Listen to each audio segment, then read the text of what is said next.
El Fons Valencià per la Solidaritat, l'entitat que suma el treball d'ajuntaments i mancomunitats de la Comunitat Valenciana per la cooperació internacional al desenvolupament, exercida des de l'àmbit local, ha celebrat la seva Assemblea General Ordinària de l'any 2026 a l'Ajuntament d'Otos, ubicat al Palau del Marquès de Sant Josep. A la mateixa han participat la Junta Executiva del Fons Valencià, encapçalada per Txelo Angulo, presidenta del fons, tinenta d'alcalde de Xàtiva i diputada autonòmica, Ramon Vidal, vicepresident del fons i alcalde de l'Olleria, i Ferran Lloret, secretari del fons i regidor de Pedreguer,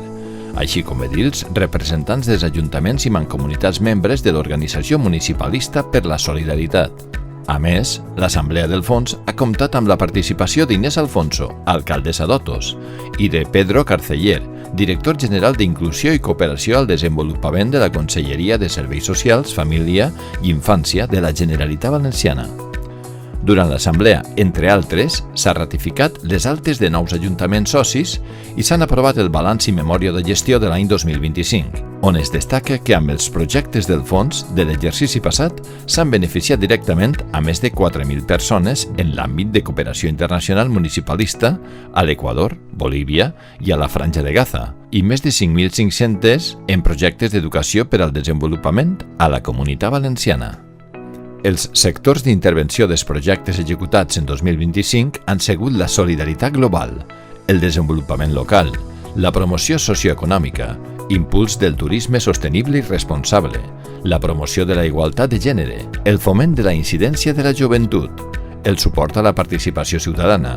l'atenció a persones amb diversitat funcional, la producció i consum responsables, la pau, justícia i institucions sòlides i la formació professional sobre la justícia global.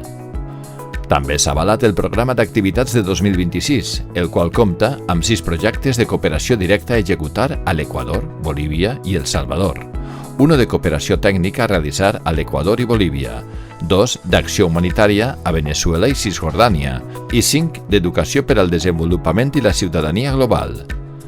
amb els quals es pretén sensibilitzar a la població de la Comunitat Valenciana al voltant de la importància de la solidaritat global i de la contribució des de l'àmbit local a un desenvolupament humà just i sostenible arreu del món.